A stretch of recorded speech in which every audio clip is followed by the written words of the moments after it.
My name is Lila Morgan. I'm 35, a recently retired Army captain with 4 tours behind me. I've stitched soldiers back together under mortar fire and carried wounded men through Taliban crossfire.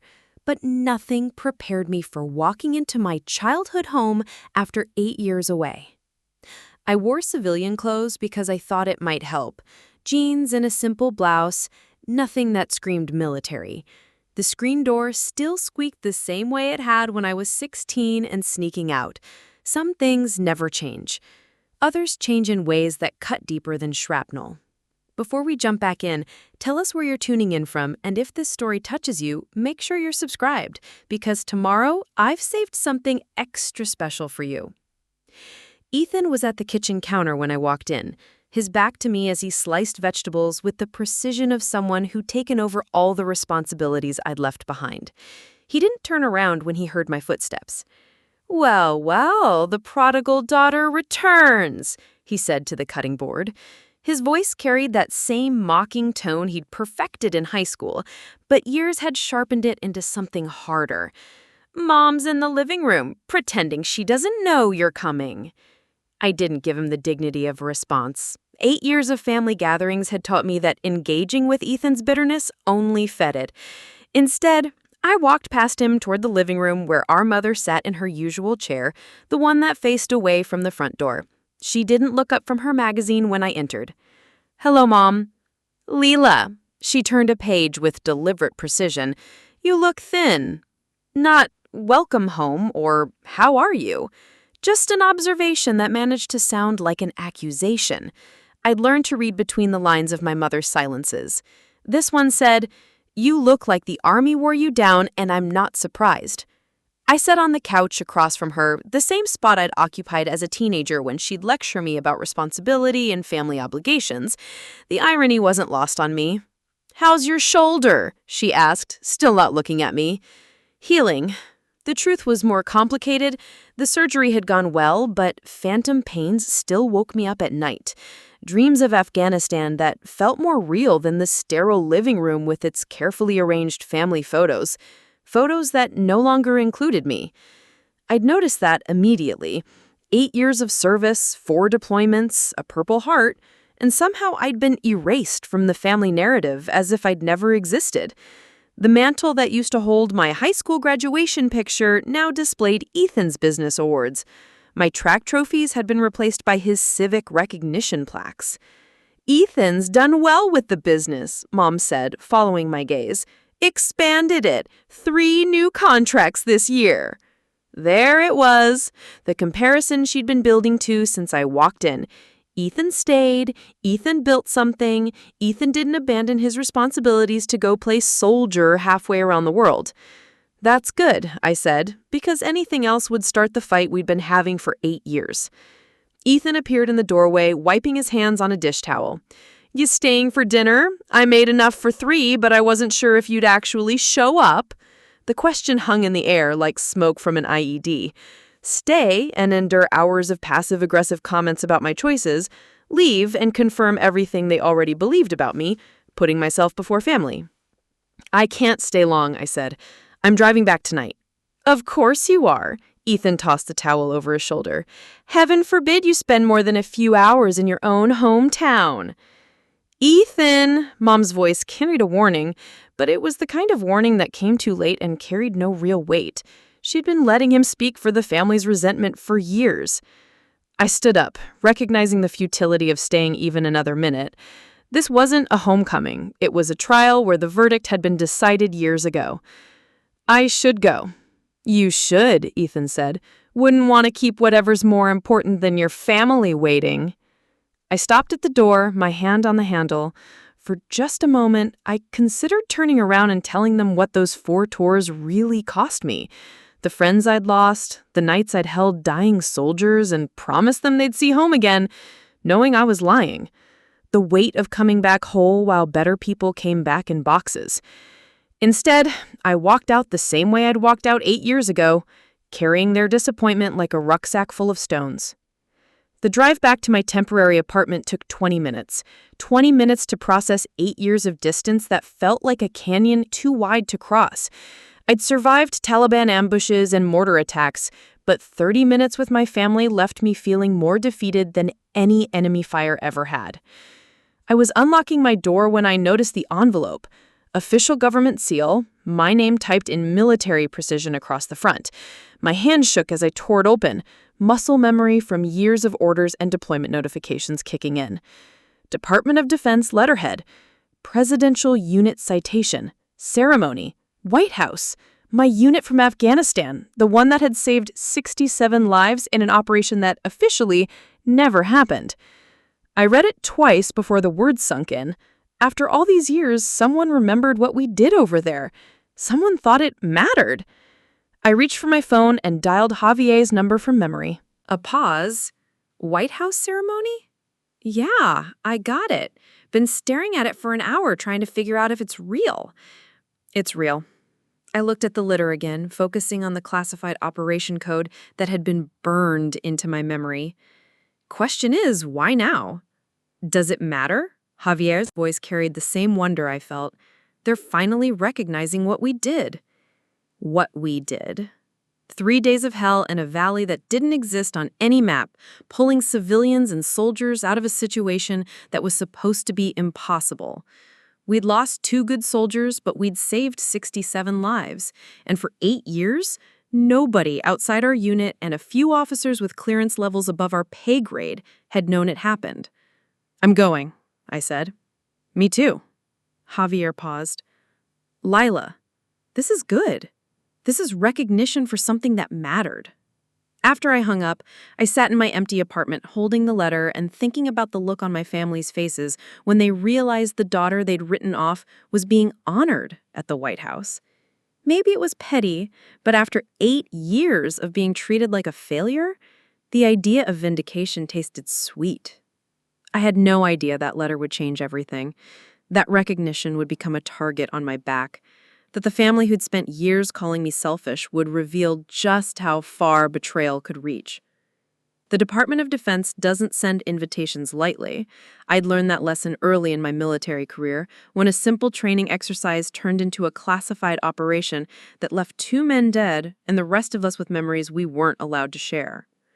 Now, sitting in my apartment 3 days after the disaster of a family visit, I held a letter that represented everything I'd sacrificed for and never expected to see acknowledged. Presidential Unit Citation. The words looked surreal on official letterhead. I'd called Javier twice more since that first conversation, partly for reassurance that this wasn't some elaborate mistake, partly because he was the only person who understood what Operation Redline had cost us. The only person who'd been there when Sergeant Martinez bled out in my arms while I tried to keep his intestines from spilling onto Afghan soil.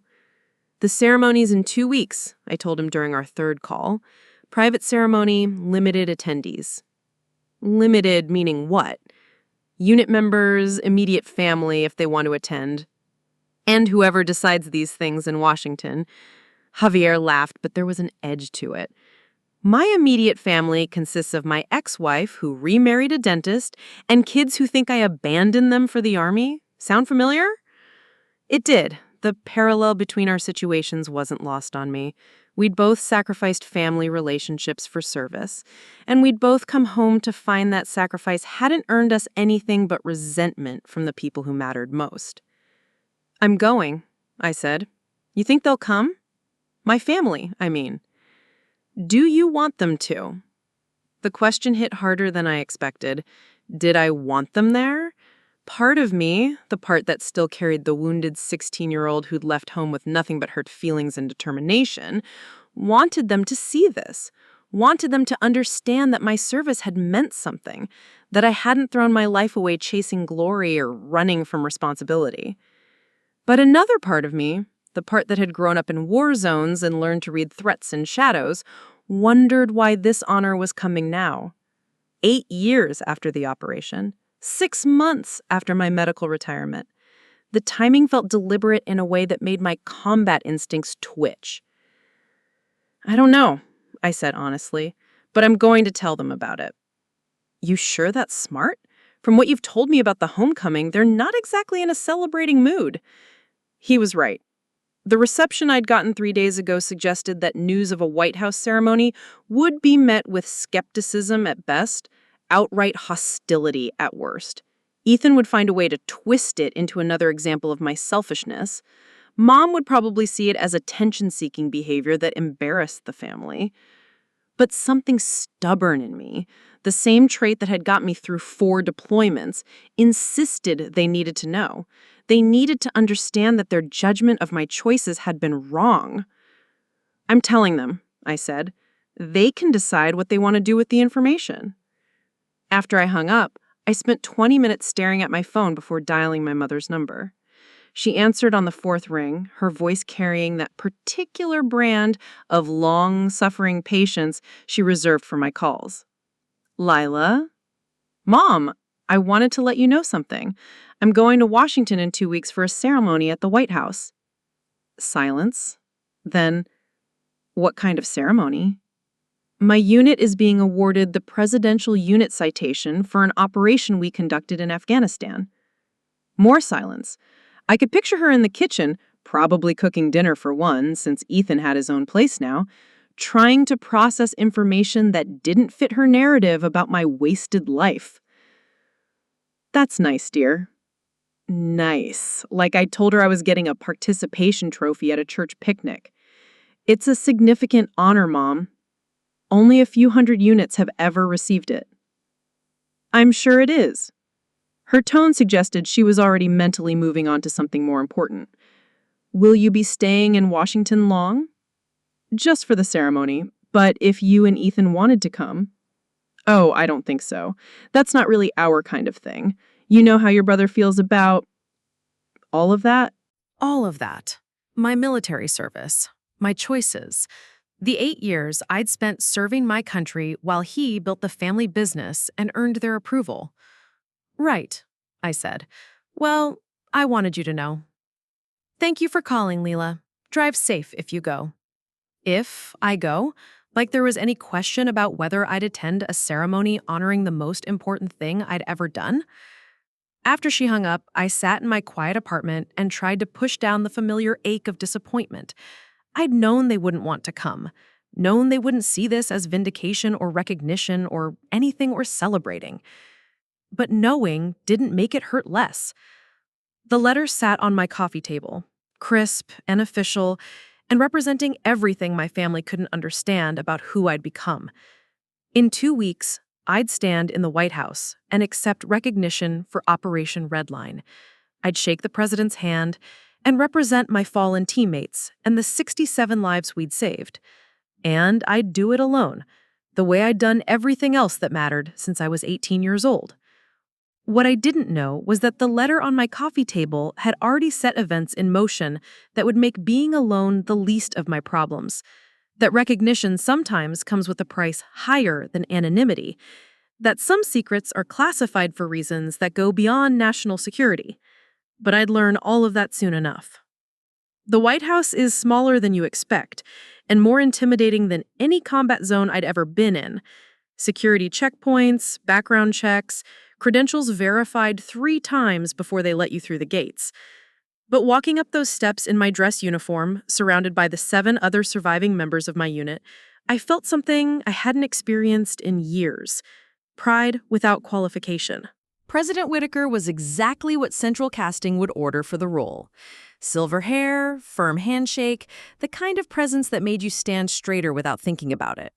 He'd served in Vietnam, according to his bio, which meant he understood what we'd done in Afghanistan in ways that most politicians couldn't. "Captain Morgan," he shook my hand with both of his, looking me directly in the eyes. "I've read the after-action reports from Operation Redline. What you and your team accomplished saved a lot of lives." "Thank you, sir. We were just doing our jobs." "No," he said, his voice carrying the authority of someone who'd been under fire himself. "You were doing what most people can't do when everything goes wrong. That's why we're here today."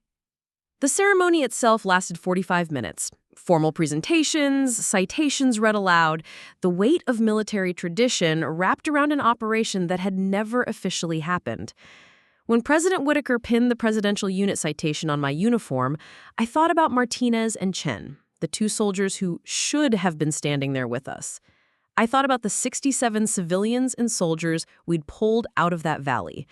I thought about the 3 days of hell that had defined my military career and shaped everything that came after. What I didn't think about was the pool of reporters and photographers capturing every moment. Government ceremonies always have press coverage, but I'd assumed this would be military media, internal documentation. I hadn't expected civilian news outlets. I hadn't expected my name to hit national headlines. The first indication something had changed came when I checked my phone after the reception. 17 missed calls, 43 text messages, and a voicemail box that was full. Half the messages were congratulatory. Old Army friends, veterans organizations, people who understood what the presidential unit citation meant. The other half were different. This is Channel 7 News. We'd like to interview you about your service in today's ceremony. Military Times here. Can we get a quote about Operation Redline? Hometown hero receives nation's highest honor. Would love to get your story. Hometown hero. The phrase made my stomach clench. My hometown had made it clear I was anything but a hero to them. I was standing outside the hotel in D.C., trying to process the flood of attention when Javier appeared at my elbow. You seeing this? He held up his phone showing me a news website. My photograph was prominently displayed, President Whitaker shaking my hand, both of us in dress uniform, the caption reading, "Local woman honored for classified operation." Local woman. They'd found out where I was from. They're calling my mother, I said, scrolling through the missed calls. Channel 4, the county paper, someone from a military magazine. Fame's a double-edged sword, Javier said. Are you ready for everyone in your hometown to know what you actually did over there? The question hit the mark. For 8 years, my family had treated my service like an extended temper tantrum, a phase I'd grown out of when injury forced me to retire. They'd never asked about my deployments, never wanted to hear about the work we'd done or the people we'd saved. To them, my time in the Army was a black hole where I'd disappeared for no good reason. Now everyone would know. The recognition I'd craved, the validation I'd needed, was about to be broadcast to the same community that had written me off as a selfish daughter who had abandoned her responsibilities. I should call my mother, I said. You think that's smart?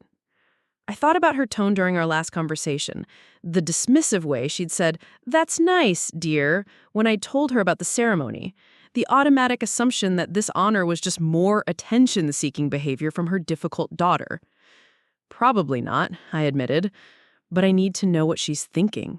I dialed her number from memory. She answered before the first ring finished.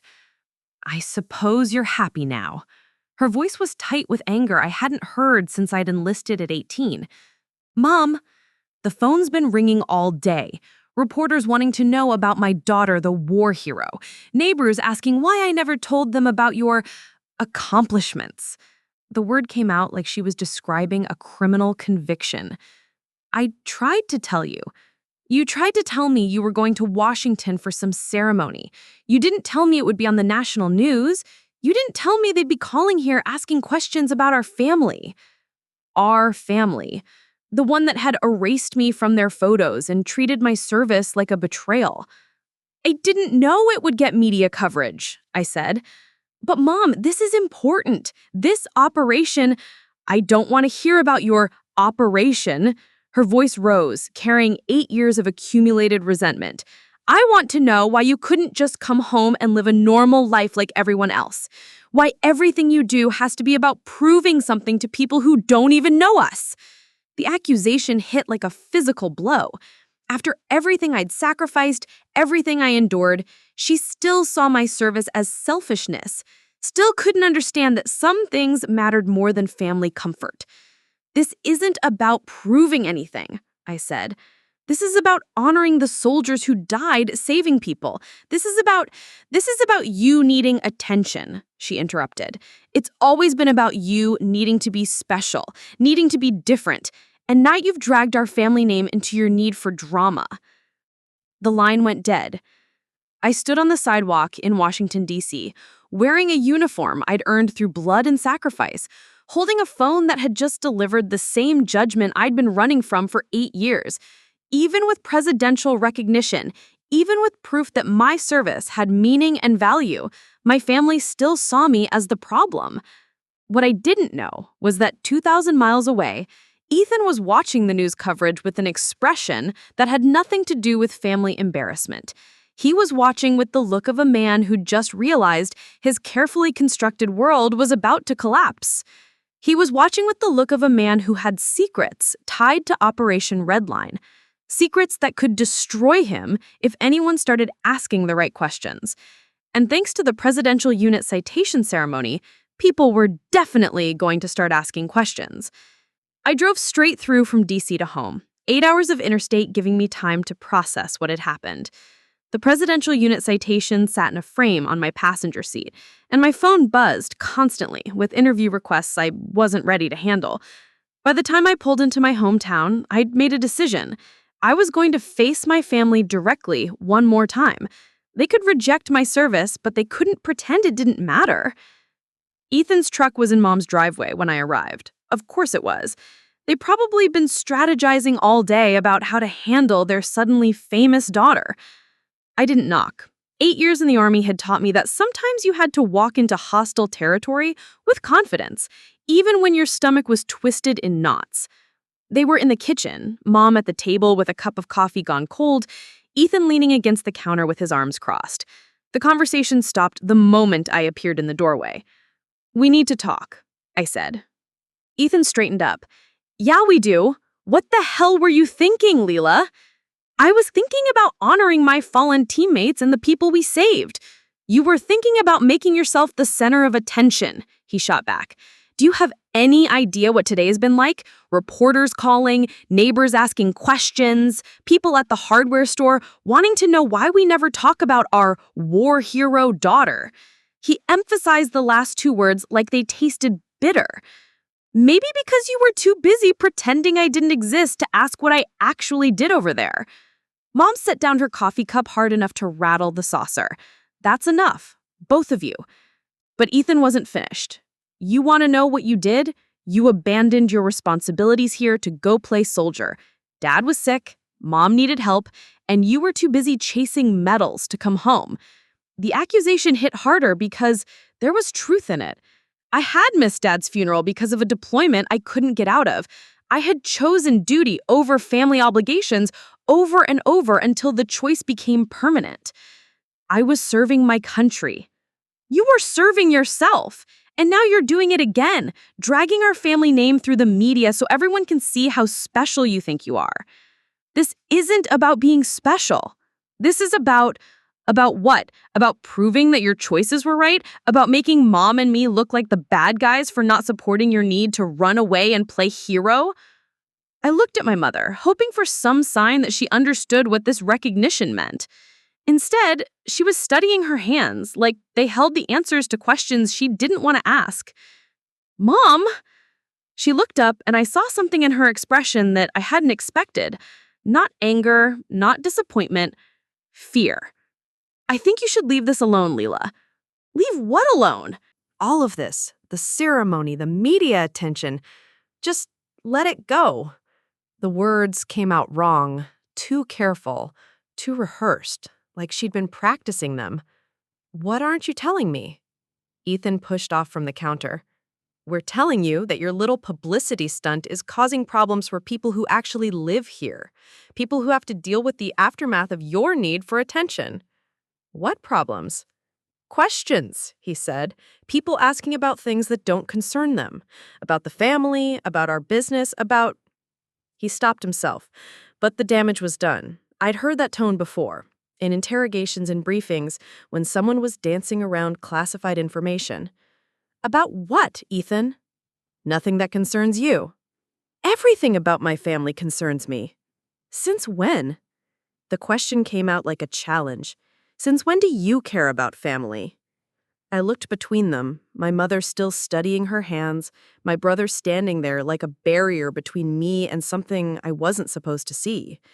Military instincts that had kept me alive for 4 deployments started sending up warning signals. "How do you know about Operation Redline?" The question hung in the air like cordite after an explosion. Ethan's face went through a series of micro-expressions: surprise, anger, calculation. I don't know what you're talking about. Earlier, when you said people were asking about things that don't concern them, Operation Redline was classified until yesterday. How did you know that's what people would be asking about? I saw the news coverage. The news coverage didn't mention operation names. They just said classified operation in Afghanistan. Mom's coffee cup rattled against the saucer again, but this time her hand was shaking. "You're being paranoid," he said, but his voice had changed. Less confident, more defensive. Am I? Then explain how you knew details that weren't released to the public. I didn't. Then you said people were asking about the family business. Why would reporters care about a hardware store unless someone connected it to classified military operations? Ethan's face went pale. I'd seen that expression before, on prisoners of war who just realized their interrogator knew more than they'd thought. "Get out," he said quietly. "What?" "Get out of this house. Get out of this town. Take your medal and your recognition and go somewhere else to be a hero." "Ethan?" Mom's voice was barely a whisper. "No, Mom. She wants to play detective. She can do it somewhere else. We don't need her stirring up trouble." I looked at my mother one more time, hoping she'd tell me I was wrong, hoping she'd explain why the mention of Operation Redline had made her hand shake and my brother had gone from angry to scared in the space of 30 seconds.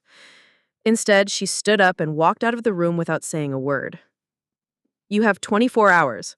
After that, I don't want to see you in this town again." I walked out of that house carrying more questions than answers, and the growing certainty that my family's rejection had never been about my choices. It had been about protecting secrets I was only beginning to understand. I didn't go back to my apartment. Instead, I drove to the truck stop at the edge of town and called Javier from my car. Military paranoia, maybe, but something about my brother's reaction had triggered every alarm bell I'd learned to trust over 4 deployments. Cruz. "Jav, I need to ask you something. Has anyone contacted you about Operation Redline since the ceremony? Anyone unofficial?" A pause. "What kind of unofficial?" "The kind that knows things they shouldn't know." "Lila, what's going on?" I told him about the confrontation with Ethan, about his knowledge of details that hadn't been released publicly, about my mother's fear and his threats. "That doesn't sound like family drama," he said when I finished. "That sounds like someone with something to hide." "That's what I'm thinking. But hide what? Ethan runs a hardware store. What could he possibly know about a classified operation in Afghanistan?" "Maybe it's not about what he knows. Maybe it's about who he knows." The distinction hit like a cold wind. Who he knows. Defense contractors, government connections, the kind of people who might have access to classified information and reasons to keep it quiet. "Jav, do you remember the intel leak from 2 years ago, the one that compromised some of our assets overseas?" "Yeah. They said it came from a defense contractor, but they never found the source." "Ethan used to do consulting work for defense contractors before I deployed the first time." Silence on the other end. Then, "Lila, if you're right about this, I know. If I was right, my brother wasn't just bitter about my choices. He was potentially connected to intelligence breaches that got people killed." "Where are you now?" "Truck stop outside town. I don't think it's safe to go back to my apartment." "Come to Denver. We'll figure this out together." I was about to agree when I saw it in my rearview mirror. A black sedan, 2 cars back in the parking lot. No front license plate, tinted windows. The same kind of vehicle that had been showing up in all the wrong places since the White House ceremony. That's professional surveillance, he muttered darkly. Either government or private contractors. Which one's worse? Depends who's signing their checks. I turned the ignition, eased the car out of the truck stop, and checked the rearview mirror. A sedan lingered far behind, shifting lanes whenever I did, holding the precise distance that only seasoned trackers maintain. "They're on me," I said aloud.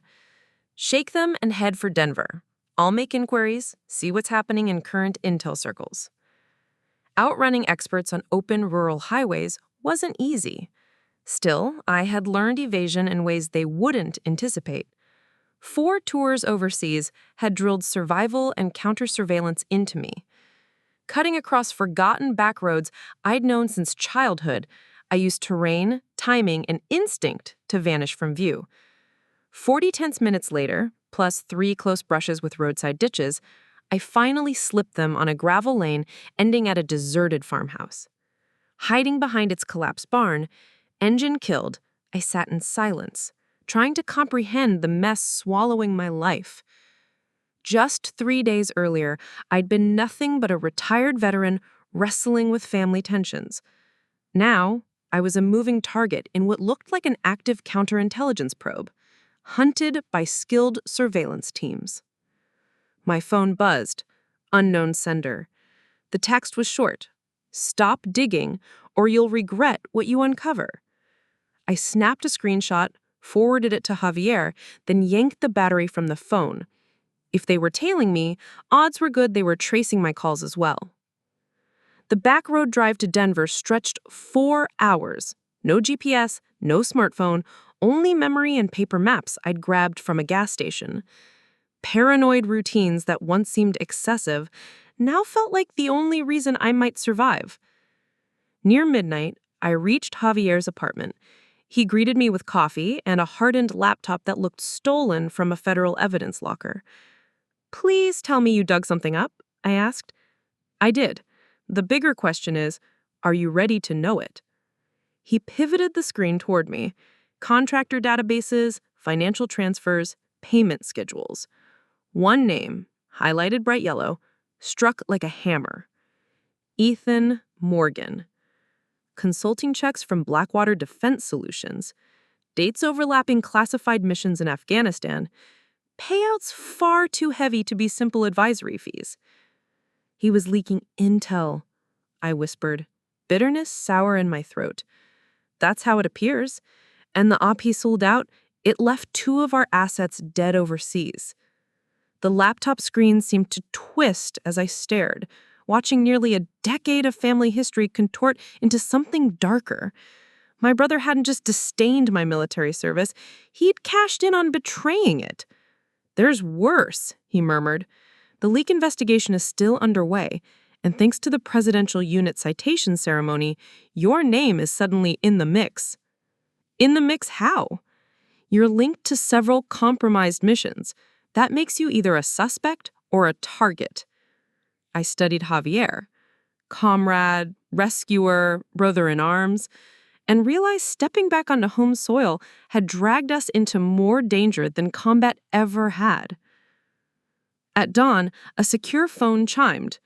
Javier handed it over, grim-faced, knowing no early encrypted call carried good news. "Captain Morgan?" "This is Kara Holt, investigative journalist, Washington Post. We need to speak." I knew her by reputation.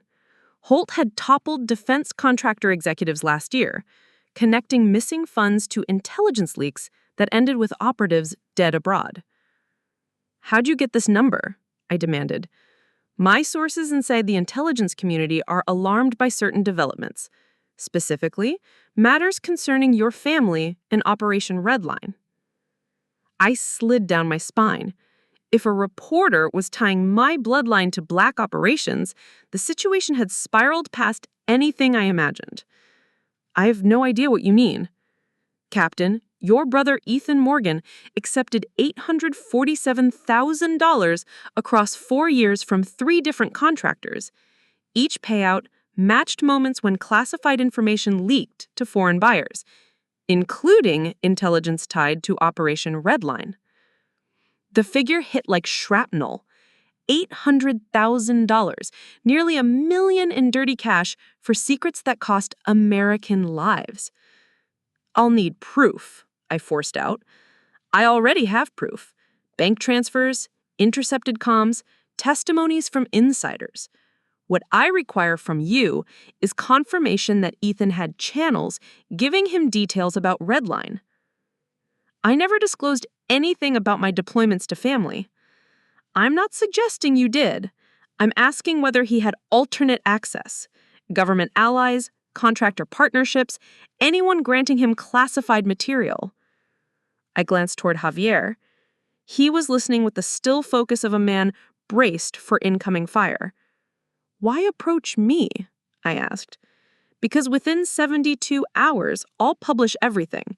The network of corrupt contractors, complicit officials, and foreign buyers. Exposed. And I need your voice." "And what exactly do you expect me to do?" "I want you on record confirming Ethan possessed knowledge he had no legitimate way of obtaining. I want your help ensuring the traitors who murdered your brothers in arms end up behind bars." Her words echoed like a direct order. My oath, my training, my duty, every promise I'd ever sworn to defend converged on this single choice. Ethan had bartered away his loyalty and country for money. He'd sold information that had gotten American soldiers killed. And now a journalist was asking me to help destroy him? If I do this, it will destroy my family. Your brother destroyed your family the moment he decided American lives were worth less than his bank account. She was right, but knowing that didn't make the choice easier. Despite everything, Ethan was still my brother, my mother's son, the boy who taught me to ride a bike and defended me against playground bullies before resentment turned him into something unrecognizable.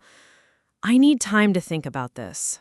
You have 24 hours. After that, I publish, with or without your cooperation. The line went dead.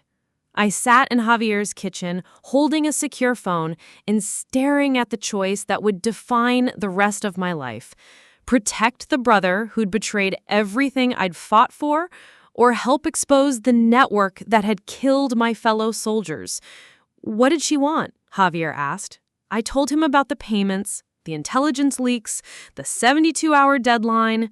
"Jesus," he said quietly, $800,000? "She wants me to confirm that Ethan had access to operational intelligence." Did he? I thought about the confrontation in my mother's kitchen, about how he'd known details that hadn't been released publicly, about my mother's fear and his desperation to make me leave town. "Yeah," I said. "He did. Then you know what you have to do." "Do I? He's my brother, Jav. Whatever he's done, he's still family." Javier was quiet for a long moment. Then he opened his laptop and pulled up a news article from 2 years ago. Headline: 2 American assets killed in Afghanistan following intelligence breach. "You remember Martinez and Chen?" he said. "The guys we lost during Red Line?" "Of course." "You remember Johnson and Williams, the intelligence officers who got killed 6 months later when their covers were blown?" I remembered. 2 good soldiers who died because someone had sold their locations to Taliban fighters. If your brother was selling intelligence, their blood is on his hands, along with everyone else who died because classified information ended up in enemy hands. He was right. I knew he was right, but knowing didn't make it easier to destroy the only family I had left. My phone buzzed with another text from the unknown number. "Walk away now or join your dead friends." This time, the threat was explicit, and it told me everything I needed to know about how far my brother's network was willing to go to protect their secrets. "I'll do it. I'll talk to the journalist." "You sure?" I looked at the photo in Javier's laptop. Johnson and Williams in their dress uniforms, posthumous medals being presented to their families. 2 more soldiers who died because someone had decided American lives were worth less than money. "Yeah," I said, "I'm sure." I called Kara Holt back and arranged to meet her in Denver. In 24 hours, I would go on record exposing my brother's betrayal and destroying what remained of my family. But I would also help put the people who'd killed my fellow soldiers in prison. And sometimes that's what honor looked like.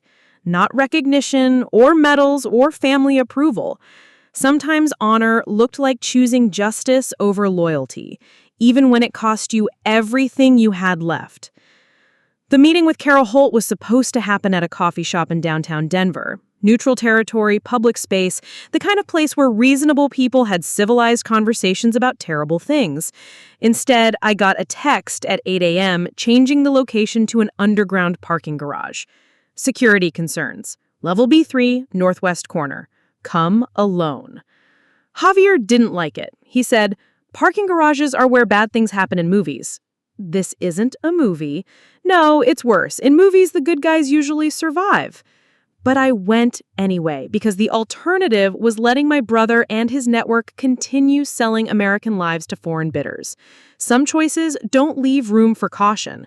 Kara Holt was exactly what I'd expected from her voice. Sharp-eyed, professional, the kind of person who'd spent years learning to read lies in official statements. She was standing beside a concrete pillar with a leather briefcase and the alert posture of someone who'd covered war zones. Captain Morgan. Just Lila. I'm retired. Are you? She looked me over, taking in the tactical clothing, the way I'd positioned myself with clear sight lines to both exits. Once a soldier, always a soldier, right? She opened the briefcase and pulled out a manila folder thick enough to stop a bullet. Bank records, communication transcripts, financial transfers that painted a picture of systematic betrayal spanning 4 years. Your brother's first payment was $47,000, February 2019. 3 days later, 2 CIA assets were killed in Kabul when their safe house was compromised. The numbers were there in black and white. Dates, amounts, consequences, measured in American lives. The payments escalated over time, larger amounts for more sensitive intelligence. By last year, he was receiving 6-figure payments for operational details that hadn't even been implemented yet. I studied the documents, recognizing some of the operation codes from briefings I'd attended years earlier. My brother hadn't just been selling historical intelligence, he'd been selling future operations, giving enemy forces advance warning of American military actions. How was he getting this information? That's what I need you to help me figure out. Your brother runs a hardware store in rural Montana. He shouldn't have access to classified intelligence unless someone was providing it to him. Someone in the government. Someone with high-level clearance and access to operational planning. Someone who could feed him intelligence in exchange for a cut of the profits. The implications hit me like shrapnel. This wasn't just about Ethan selling information. This was about a network of corruption that reached into the highest levels of government, military, and defense contracting. You think he was working with government officials? I know he was. What I need from you is anything that can help me identify his contacts. Phone records, meeting locations, anything that connects him to people with access to classified materials. I thought about my brother's business, his consulting work, the nervous way my mother had acted when I'd mentioned Operation Redline. The pieces were there, but I needed to see them from the right angle. He used to brag about his government contracts, I said slowly. Said he was consulting for companies that worked with the Pentagon, but I never paid attention because I thought he was just trying to make himself sound important. What companies? Blackwater Defense Solutions was one. There were others, but I can't remember the names. Kara made notes in his shorthand that looked like military field notation. Blackwater has contracts with the CIA for overseas operations. If your brother was consulting for them, he would have had access to operational intelligence through official channels. Legal access? Legally obtained, illegally distributed. The perfect cover for selling state secrets. She pulled out another document, this one with my brother's photograph stapled to the corner. Financial profile, associates, property records, the clinical efficiency of an investigation that had been building for months. I have enough to destroy him, she said. Bank records, communication intercepts, testimony from sources inside the defense contractors. But I need someone who can speak to his character, his motivations, someone who knew him before he became a traitor. The word hung in the air like a death sentence. Traitor. My brother, who taught me to ride a bike and helped me with homework, who'd resented my military service but still sent birthday cards during my deployments. The complexity of loving someone who'd betrayed everything you'd sworn to protect. If I do this, it will destroy what's left of my family. Your family was destroyed the moment your brother decided American lives were worth less than his bank account. She was right, but that didn't make the choice easier.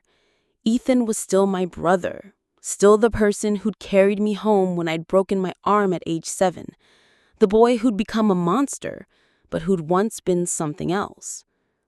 I need to talk to him first. Kara shook her head. Too dangerous. If he knows you're investigating him, he already knows. The threats, the surveillance, the warnings to leave town. He knows I'm asking questions. Then he's desperate. Desperate people do desperate things. Which is why I need to confront him directly. Give him a chance to explain, to surrender, to make this right. People like your brother don't make things right. They make things worse until someone stops them. But I was already making up my mind. Military protocol demanded that you give the enemy a chance to surrender before opening fire. Family obligation demanded even more. One conversation, I said. I'll meet with him, record everything, give him a chance to come clean. If he refuses, I'll give you whatever you need to destroy him. Kara studied me with the calculating look of someone who'd spent years evaluating sources and witnesses. You understand that if you tip him off, he'll disappear. Swiss bank accounts, false identities, sanctuary in countries that don't extradite. If he runs, we lose our chance to take down the entire network. He won't run. How can you be sure?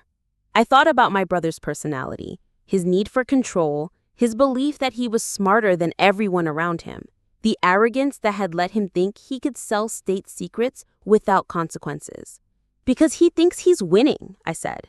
He thinks he scared me off, thinks his threats worked. He won't expect me to come back.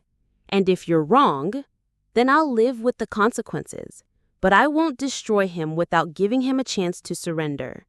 Kara closed her briefcase with the sharp snap of someone who'd made difficult compromises before. 24 hours. After that, I publish with or without your cooperation. I drove back to my hometown that afternoon, knowing it might be the last time I ever saw it as anything other than a crime scene. I called Ethan from the parking lot of the diner where we'd eaten countless meals as children. The same booth where he'd helped me with math homework and where I told him I was enlisting in the army. Some conversations require familiar ground. We need to talk, I said when he answered. I thought I made myself clear about you staying away. This isn't about family drama anymore, Ethan. This is about Blackwater Defense Solutions and $847,000 in consulting payments. The silence stretched long enough for me to count heartbeats. I don't know what you're talking about. Meet me at Rosie's Diner in 30 minutes. Come alone, and we'll discuss how to handle this quietly. Don't come, and I make a phone call that ends your life as you know it. I hung up before he could respond. Javier had wanted to come with me, but this conversation needed to happen between family. Whatever my brother had become, he deserved to hear the truth from his sister before the world learned what he'd done. He arrived 20 minutes later, parking his truck at the far end of the lot and scanning for threats before walking toward the diner. Military habits, even in traitors. "You're wearing a wire," he said as he slid into the booth across from me. "No, I'm not." "Then you're recording this conversation." I placed my phone on the table between us, screen up, recording function visible. "I'm recording this conversation," I confirmed, "because what happens next depends on what you tell me." Ethan looked older than his 43 years, stress lines around his eyes, gray threading through hair that had been brown last time I'd seen him. The weight of betrayal ages a person in ways that combat never does. "You don't understand what you're dealing with," he said. "Then explain it to me." He stared at the phone for a long moment, calculating risks and consequences. "It started small," he said finally. "Consulting work for defense contractors, legitimate business, helping them understand military procurement processes. But the money was good, and they kept asking for more detailed information. information about active operations, historical data at first, after-action reports, tactical assessments. Nothing that was still classified. But it escalated. The contractor started asking about current operations, future planning. They said it was for research purposes, developing better equipment for soldiers in the field. His voice carried the hollow tone of someone who'd convinced himself that lies were truth. You knew they were selling it to foreign buyers. I suspected it, but I didn't ask questions. The money was too good. $800,000. Blood money that bought a comfortable life while American soldiers died from information he'd provided. You sold intelligence about Operation Redline. I provided tactical assessments about combat medical operations in Afghanistan, general information that could help improve field medicine, general information that included unit locations, operational timelines, and asset identities. I didn't know they would use it to target specific people. You knew exactly what they would use it for. Ethan's composure cracked. The careful justifications gave way to raw anger. You want to talk about targeting people? You left this family to go play hero overseas. You missed Dad's funeral, Mom's surgery, 8 years of family emergencies because your precious army was more important than the people who raised you. So you decided to get revenge by selling out my fellow soldiers. I decided to get paid for information that was going to leak eventually anyway. At least this way, someone in our family benefited from your military service. The casual way he said it hit harder than any physical blow. My brother had profited from intelligence that got American soldiers killed, and he justified it as compensation from my military service. How many people died because of the information you sold? I don't keep track of hypotheticals. Johnson and Williams weren't hypotheticals. Martinez and Chen weren't hypotheticals. They were real people with families who died because you sold their locations to Taliban fighters. Ethan's face went pale. I didn't. You did. You sold operational intelligence that resulted in the deaths of American soldiers. That makes you a traitor. I'm not a traitor. I'm a businessman who took advantage of opportunities. You're a traitor who's about to be exposed by investigative journalists with enough evidence to put you in federal prison for the rest of your life. The words hit him like physical blows. I watched his expression cycle through denial, anger, fear, and finally, desperation. What do you want? I want you to surrender, cooperate with the investigation, provide information about your contacts, help take down the network that's been selling American lives to foreign bidders. And if I don't, then in 24 hours, your name and photograph will be on the front page of the Washington Post alongside bank records that prove you've been selling state secrets for 4 years. Ethan stared at the phone, still recording our conversation, weighing options that all led to the destruction of his carefully constructed life. You'd really destroy your own brother? You destroyed yourself the moment you decided American lives were worth less than money. I never meant for anyone to get hurt. Intent doesn't matter. Results matter. And the result of your actions is that good soldiers are dead. He was quiet for a long moment, staring out the window at the parking lot where we'd learned to drive, thinking about choices that couldn't be undone. I can't surrender, he said finally. The people I work with don't accept retirement. What people? Government officials with security clearances higher than yours ever were, military contractors with connections to intelligence agencies, people who make problems disappear permanently. The threat was implicit but clear. If Ethan tried to surrender or cooperate, he'd end up dead before he could testify. Then we'll protect you. You can't protect me from people who have access to military resources and congressional backing. You're saying government officials are part of the network? I'm saying the network goes deeper than some bitter veterans selling secrets for money. This is organized, institutional, protected by people with the power to destroy anyone who threatens it.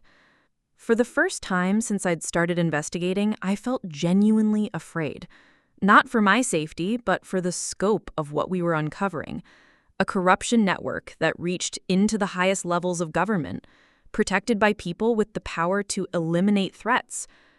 Who's protecting you? Ethan shook his head. I've said too much already. He stood up, leaving the phone recording on the table between us. 24 hours.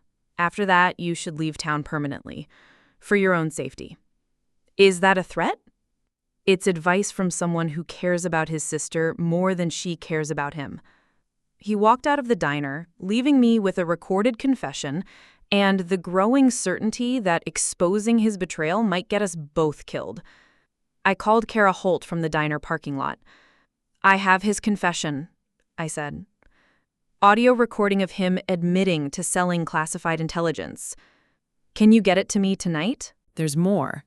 He says the network includes government officials with high-level security clearances, people with congressional backing who can make problems disappear. How reliable is this information?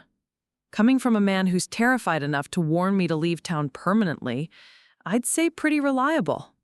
Meet me at the same location in 2 hours. Bring the recording. I spent those 2 hours driving back roads and thinking about what my brother had become. The scared man in the diner booth was nothing like the arrogant hardware store owner who'd been mocking my military service.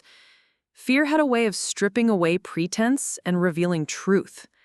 Kara was waiting in the parking garage with a different briefcase and a laptop that looked like it belonged in a government facility.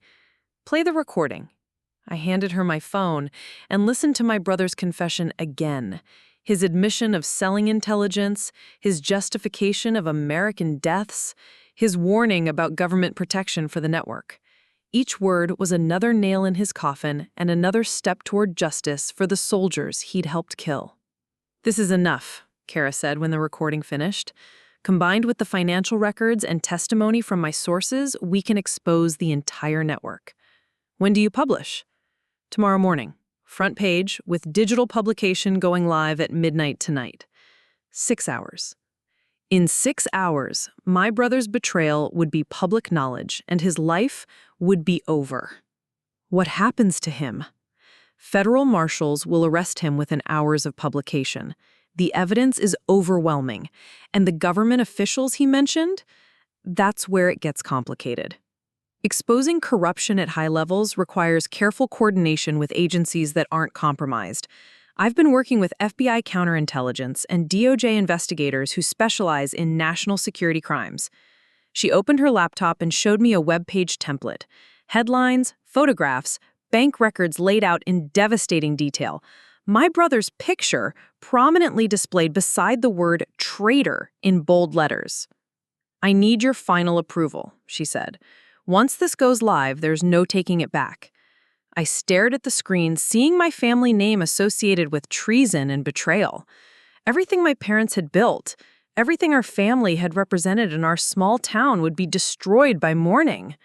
But I also thought about Johnson and Williams, about Martinez and Chen, about all the American soldiers who died because my brother had decided their lives were worth less than money. Do it, I said.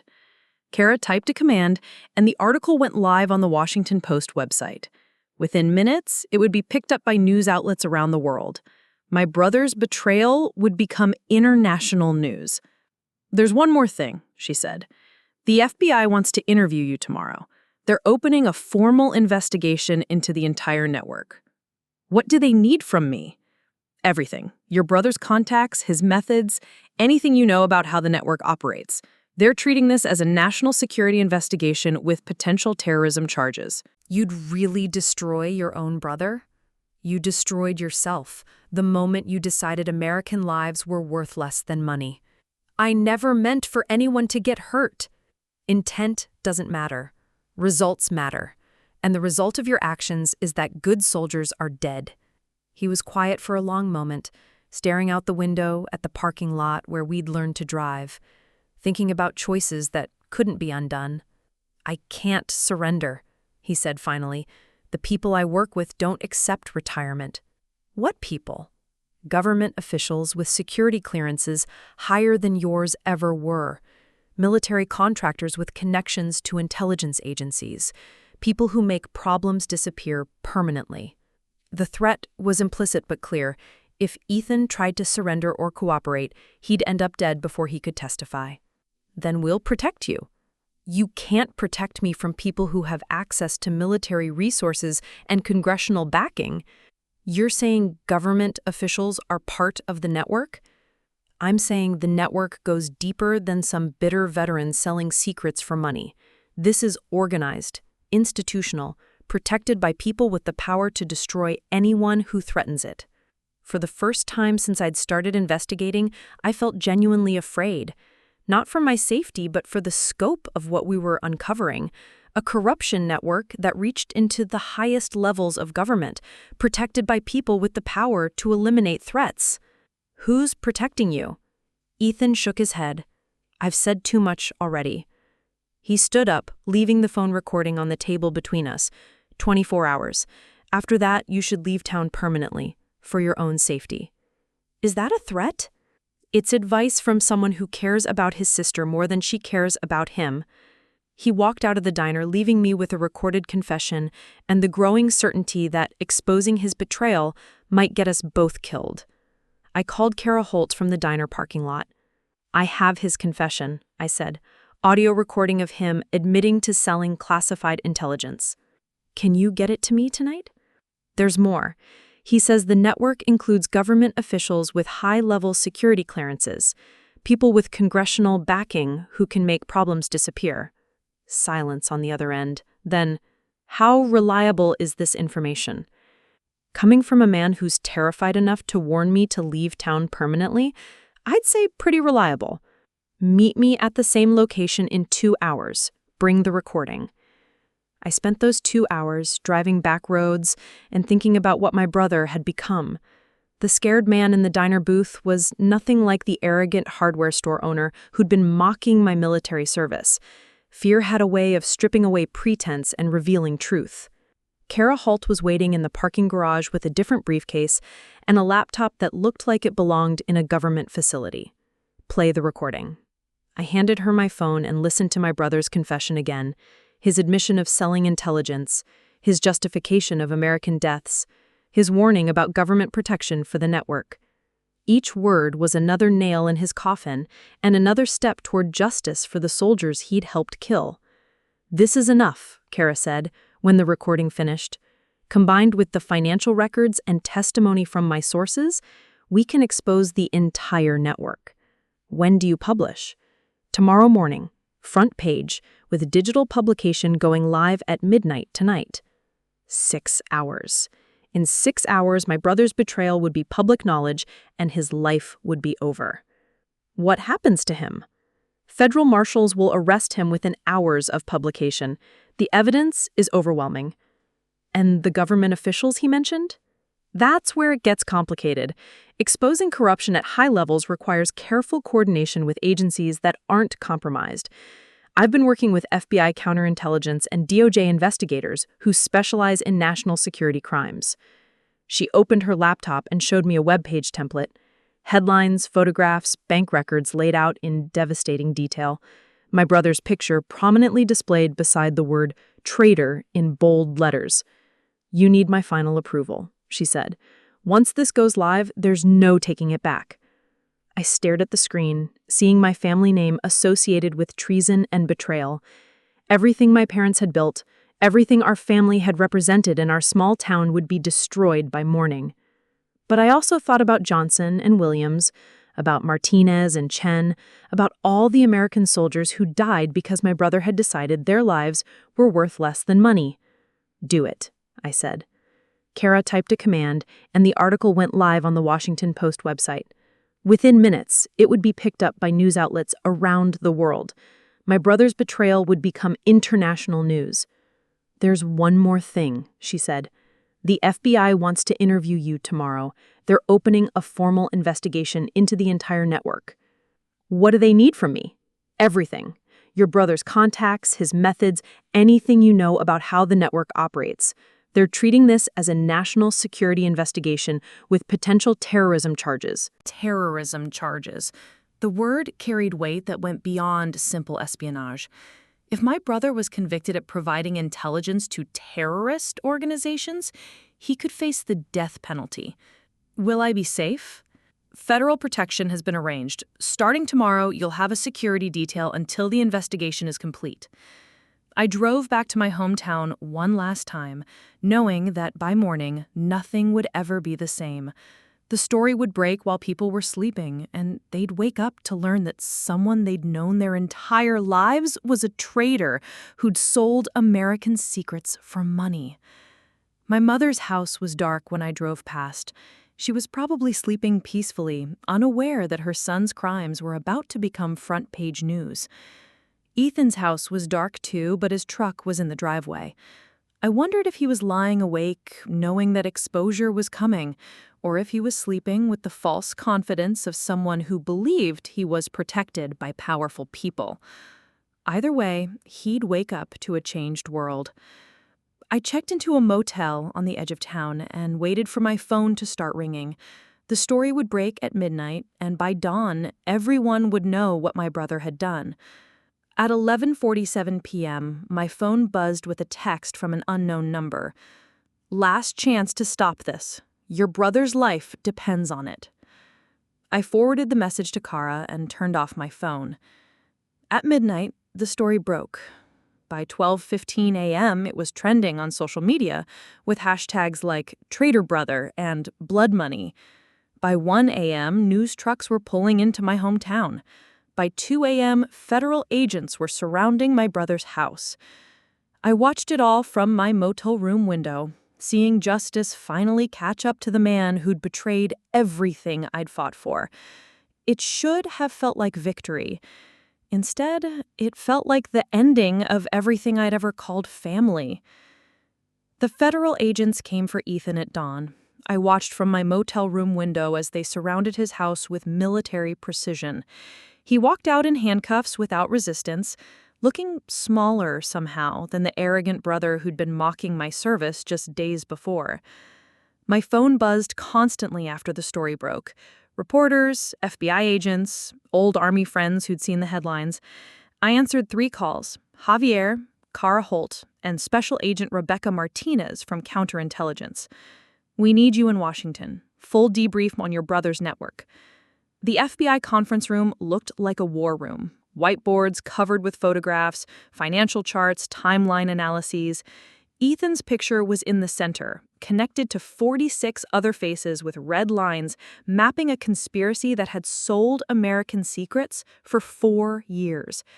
14 confirmed deaths directly attributable to intelligence sold by this network, Agent Martinez explained, opening a thick folder. Johnson and Williams in Afghanistan, Martinez and Chen during Operation Redline, 10 others whose covers were blown or locations compromised. 14 American lives sold for money by people who'd sworn to protect them. I spent 8 hours detailing every interaction with my brother, building cases against senators, congressmen, defense contractors, and intelligence operatives who'd systematically betrayed their country for profit. 2 years later, I testified at Ethan's trial. The courtroom was packed with family members seeking justice for the largest espionage case in American history. He called them hypotheticals, I testified when asked about his reaction to the deaths his intelligence sales had caused. American soldiers who died because of information he sold were just hypotheticals to him. The defense attorney tried to portray me as a bitter sister seeking revenge. I looked directly at Ethan when I responded. The only thing I fabricated was the illusion that family loyalty was more important than duty to country. Ethan was convicted on all charges and sentenced to life in prison without parole. After the sentencing, reporters asked about justice, family loyalty, and the price of doing the right thing. I gave them one sentence: some choices define who you are, and some choices define who you refuse to be. 3 years later, I live in a small Colorado town where nobody knows my story. I work with a veterans advocacy organization helping soldiers transition to civilian life. The work is quiet, necessary, anonymous. My mother never called after Ethan's arrest. The silence is probably for the best. Some relationships don't survive absolute moral choices. But I keep the presidential unit citation on my mantle next to photographs of the 14 soldiers who died because traitors sold American secrets. On quiet evenings, I look at those faces and think about the weight of honor. Not the honor that comes from recognition or ceremonies. The honor that comes from choosing what's right when it costs everything you thought you valued. I chose to be a soldier instead of a sister. I chose justice instead of loyalty. I chose country instead of family. And I'd make the same choices again, because some oaths are worth keeping, even when keeping them destroys everything else. Up next, you've got 2 more standout stories right on your screen. If this one hit the mark, you won't want to pass these up. Just click and check them out. And don't forget to subscribe and turn on the notification bell so you don't miss any upload from us.